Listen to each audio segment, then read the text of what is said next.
All right, today I want to welcome Dr. Howard Quackenbush. Thanks for joining us. Dr. Quackenbush, I'll give you a little introduction. What's the name of your clinic, first of all, so if they want to look it up?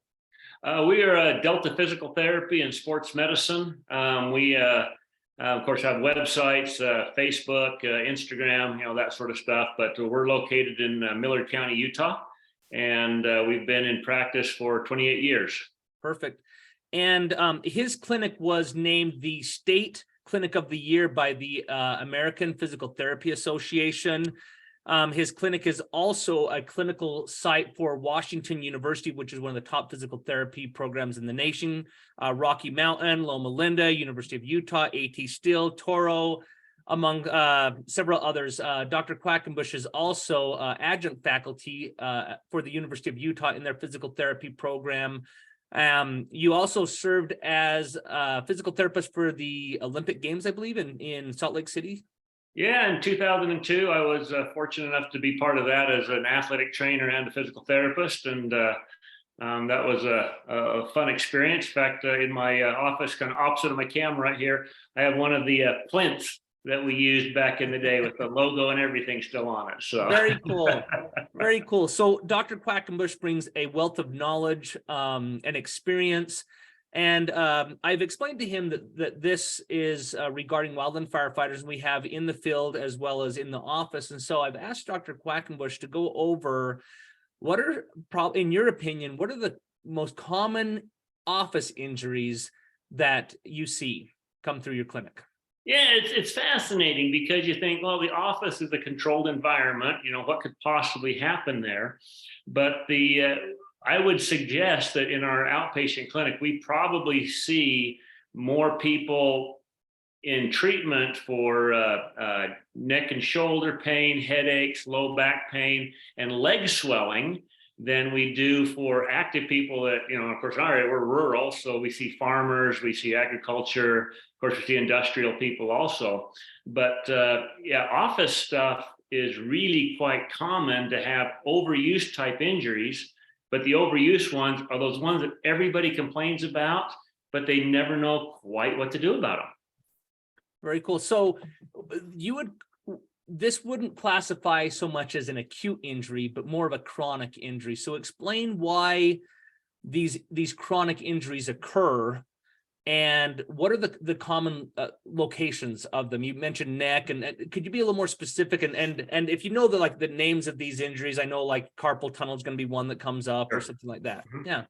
Yeah. So first of all, we had to define what the difference between an acute injury and a chronic injury. And by definition, anything that is an injury less than 6 weeks old is considered acute. Now, most people, if it's something new and it's 3 to 5 days, they'll go see their physician or their therapist or caregiver, and they'll call that acute, and that really is. Once it gets past about the 5th day, it's not a proper term, but we call it subacute. I mean, it's starting to nag people, and that's the one that people live with. They think, I'm not going to do anything with it quite yet. I'm going to wait it out and see if it gets better. Once it gets to 6 weeks, it becomes chronic, and it's not going anywhere. The body's really good at fixing things in under 6 weeks. And so if you have something that's going 6 weeks or longer, you're going to have to get help to solve it because it's not going to go away on its own. Now, in the office workers, we really see that the vast majority do a lot of sitting through the day, a lot of keyboarding, computer work, sitting work. There's been a push and a trend, over the past few years of the Versa desks and different things where you can stand and things, which I think are fabulous, but they're expensive. Sometimes they're space restricted. So what you end up seeing in the common injuries, number one are the tension headaches, okay? The tension headaches are the ones that kind of start at the back of the skull here, and they radiate up over to the forehead there, kind of just right above the eyes. They get mistaken for migraines all the time because, the migraine will kind of start in the center of the head. Their eyes will go funny, and then they feel that aura and things, and then it kind of lays people up for 2 or 3 days. The tension headache is really quite similar, but because the nerves get pinched at the base of the skull, one comes to the temples, one comes to the side, and one comes over right to the crest of the eyes. This is the one that'll play at their vision and stuff too. They get light sensitive, and so it gets mistaken for that. It's almost always due to posture. Okay, if I turn sideways here, I'm as bad as anybody. So but we tend to have kind of a forward head, and what that forward is, we're keyboarding or doing things. It kind of kinks right there at the base of the skull, and those suboccipital muscles at the base of the skull then kind of press on the suboccipital nerves, cause dizziness. Again, the migraine symptoms. The next common one is, it goes with that, because the head's forward, the trapezius muscles are activated. And so they'll have a real tendency to get spasm, tightness, and things. And when they get tight, shoulders don't work well. They don't elevate, they don't move, they don't flex. And if they're not moving properly, that's what leads to the bursitis, the rotator cuff irritations. It's kind of a cascade. Both of these can be fixed relatively easily by changing workspaces. And of course, we'll get to that, discussion later. But, in short, it's get your shoulders down and back, get your head up and your chin in, all that goes away. So that's probably the most common in the office. The next one is low back pain. Now, this low back pain in the office tends to be kind of gender specific. Ladies, after having babies, because of the wider pelvis that they have, they'll tend to have kind of an extra low back curve. And so sitting in a chair tends to relieve that curve, and they tend to be more comfortable. Men, however, that sit in the chair throughout the day start getting a lot of low back stiffness, low back pain. And so they'll get up and move, but because the low back stiff, they'll tend to move through the upper back. And then they'll cough, they'll sneeze, they'll step funny. And that's when their back goes out. Okay. And the back going out it didn't go anywhere. All it is a spasm of the big quadricep, the quadratus lumborum muscle of the low back. We're in a rural area. That's the sirloin steak of the cow. Okay. And so in our body, it's a quadratus lumborum, but it's the same big old muscle right off the hips to the low back. It kind of can kink you over. It can make life miserable for you for a few days. On that one, it's a flexibility issue. And in the office worker, it's a matter, you got to stand, extend, twist, rotate, keep that loose every 30 minutes or so, and you can really decrease that. I've got a couple of brothers that work in their offices, and both of them over the past week came to me and said, "Oh, I injured my back when I was lifting." I said, "No, you didn't. You injured your back while you're sitting at your desk, doing your occupation, and then you went and lifted on a stiff back, and that's when it kind of tweaked." So on office workers, that's probably the second most common. Ladies tend to not have the pain from the sitting that men do. However, they'll both go to stand up, and the ladies will end up with back pain because now hips got tight, and the men will get low back pain because the low back got stretched in kind of a flexed position, that way. Of course, I'm wiggling, I'm thinking about it's like my back's bugging me. All right. I think, I'm starting to move in the chairs. I think, flexibility, I got to change this a little bit. So very cool. Thirdly, and it was really in vogue and in fashion because I'm old. Okay, but in the late 80s, early 90s, everything was worrying about carpal tunnel. Now, carpal tunnel is nothing more than the carpal bones are the smaller bones of the hand, and they make a trough. And in the middle of that trough sit all the tendons that move and hold the fingers. Okay, so they kind of sit like this. I don't know if you can get my thing going on here, okay? But in the middle of all those tendons, you got the one little nerve called the median nerve that goes to these three fingers. Okay, and when it gets compressed, they tend to go numb. We see that with people that use their hands heavily or get heavily calloused across here. But for a while there, we kept saying, well, it's all the keyboarding, it's the computer stuff and things. Fascinatingly, it all disappeared. You don't see it nearly as often. I don't know if we just all got used to using the mouse when the computers first came out and the mice first came out, people were having all sorts of trouble. Nowadays, all the kids grow up doing it. And so we really don't see carpal tunnel from that like we do with the work people that are shoveling, hammering, heavy, and they'll tend to do that. And their trouble is they do so much gripping that they never extend or stretch out the wrist to relieve that tension. And so you'll hear carpal tunnel a lot with office workers, and of course it still exists, but in our experience, we haven't seen nearly the carpal tunnel we did, say, 10 years ago. And I don't know why, but my theory is a lot of when computers first came out, we were dealing with, 55 years old and older. They've now gone and retired, and all the kids have grown up doing that activity all the time. It's normal, their body's used to it, and then it doesn't happen. Interesting. I think so too. I don't know. It'll be fun. That's a fun study. So if you have any students that say, "Hey, we want to, have a research study," do a demographic study about carpal tunnel. Yeah. Change it by occupation age groups, and I'll bet it's gone away. Right.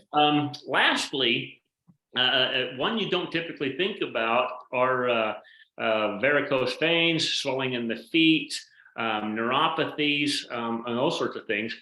As we sit at the office, we tend to sit with our hips flexed, our knees flexed, and our feet flat or kind of kinked. Well, our blood vessels and our nerves kind of come out of the abdomen and the low back. They go through the hip. And if you're sitting kinked, they've got to go around a 90-degree angle there. And they go out to the knee, and they got to go around another 90-degree angle. They go down the feet, go another 90-degree angle. And the heart is good at keeping pressure in the blood vessels going down the body. Okay. But as it gets through the capillaries, the small vessels of the body, it loses the majority of its pressure. And so there's really no pressure to come up, and that has to come from movement. However, if you're not moving because you're sitting and you're kinked at all the vessels, you don't really get a lot of fluid return, back to the system. So, you get that swollen feet. Everybody's gone on the long car ride or the plane ride, and they get off, their shoes don't fit. Okay. We get that subtly to some degree or another every day as we stand, walk, and especially as we sit. Now, that contributes significantly to varicose veins, to, in my opinion, the poor circulation also leads to neuropathies. You don't sense your feet as well. If you happen to be diabetic or others, it just complicates issues. And then the other thing that people don't think about is we stretch muscles and posture all the time. We don't necessarily think about stretching our nerves. Okay. And there's a fun trick you can do, and maybe we'll do it, at another time on a video, where you can take a young man or young lady that's stiff and say, bend over, try to touch the floor. And they'll be, 4 or 6 inches away from touching the floor. You can have them stand there and do some nerve stretches, and they'll pick up 4 or 6 inches. They'll be touching the floor, having never stretched their hamstrings. Okay. And so a lot of so people, that have been sitting all day, they get stiff, they get poor circulation. So the fluids build up, their nerves aren't sliding. So they stand up and then they kind of gimp around because they're not moving very well. They have all these complicating factors. And that kind of leads to the chronic stuff of, non-healing wounds on the feet, claw toes, different aspects that way with the feet just from sitting is all it is. And in all of these things, the answer is quite simple. The answer is always stand up, move, stretch, and walk. If we would do that more throughout the day, we could eliminate all these office injuries. And the timing is for 1 or 2 minutes every half hour. Right. So that's why, we should always put the coffee pot in the break room on the other end of the building, we need the bathroom on the other end of the building, so every time you have, every half hour, so you got to go do something. Right. There's really cool studies also with cardiovascular disease. And they showed that, if people exercise 30 minutes a day, but they sit for 8 hours a day, the sitting actually negates the exercise. Yeah. Fascinating. And they state that, the resolution for that is take the printer and put it down the hall. So that way, every time you print something, you got to get up and go and walk. As long as you get up. It's funny you say that, because you're an exercise physiologist. So what I'm going to say is nothing new to you, but it's fascinating. We all got, our smart watches. Okay. And they always measure your steps, and everybody says, well, I got to get my 10,000 steps a day. Well, there's been study after study kind of along the same lines for diabetes, heart disease, all these other things, that if you would do a 3-mile walk every single day, you would eliminate diabetes, obesity, heart disease from our society. Now, if you say, okay, how far is 3 miles? magically it's 10,000 steps. Right. You know, and what's fascinating is but the excuse we get in the clinics all the time is people like, well, I walk all day. That doesn't count. What you do all day got you to where you are. And so if you were to take that, 1 hour and 10 minutes a day and just go and just walk, you'd really feel a lot better, and you'd eliminate most of these chronic injuries and things. Makes a big difference, doesn't it? So you mentioned nerves, and a lot of people don't realize that I believe gabapentin is the #1 prescribed drug in America, which is a nerve drug. If it's not #1, it's pretty close up there. How common nerve injuries or neuropathies really are? Now, you mentioned the traps and shoulders, and you mentioned carpal tunnel. Do you see ulnar nerves issues with posture in the office?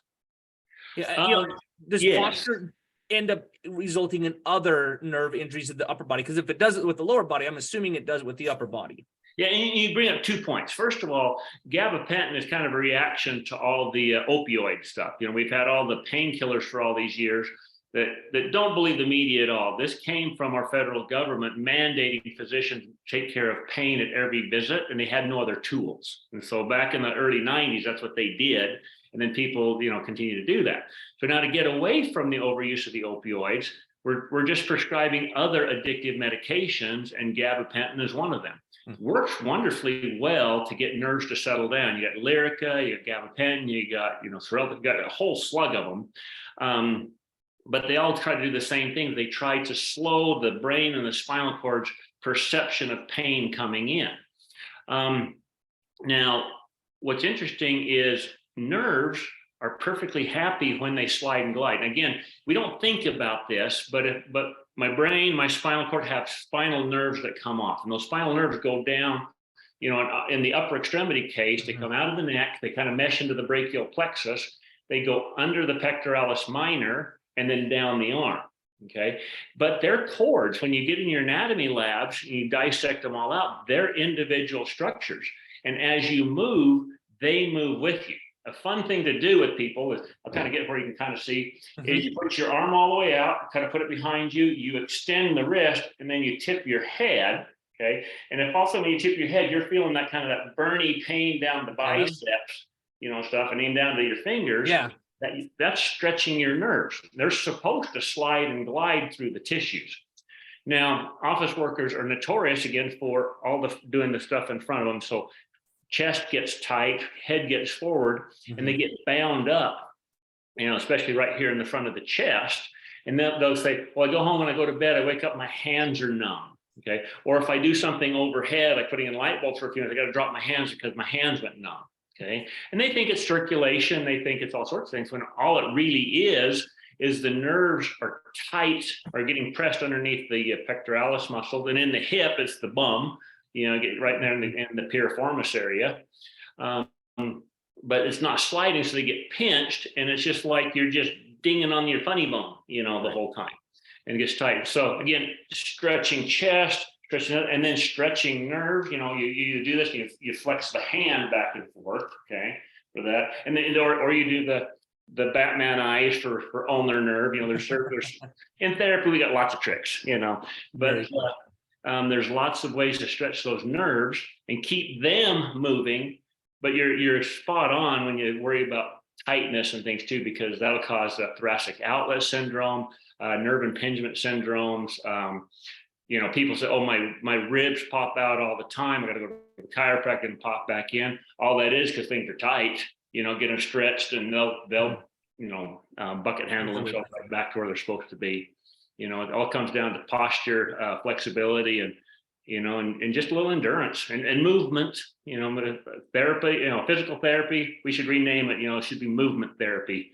So, I like that. I totally do, because a lot of our injuries and diseases are movement related nowadays. So it makes sense that that's what you're seeing. So let me recap then. So we had, you said tension headaches, and then you mentioned the traps, and you kind of lumped those together. And then you said low back pain. I thought it was very interesting that there's actually a gender specific kind of gender specific anomalies to that. Yeah. Yep. And then carpal tunnel.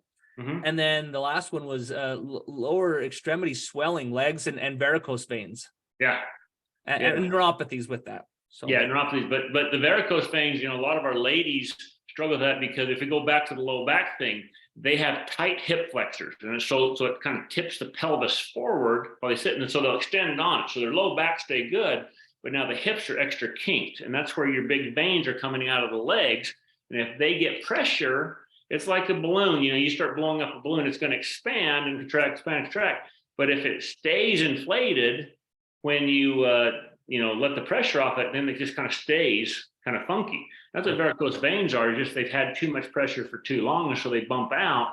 And they're anybody who's experienced them know they're tender, they're sore, they cause restless leg type syndromes at night, and it really just comes down because we're sitting kinking on those vessels all day.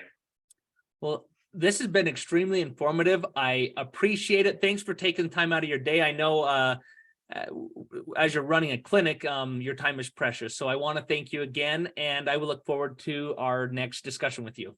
Well, thank you for having me. It's always a pleasure, and you say it's a broad world, a lot of wonderful things in it, and the more we can help people be healthy and happy and get along, the better it's gonna be for everybody. Perfect. Thank you very much. Thank you.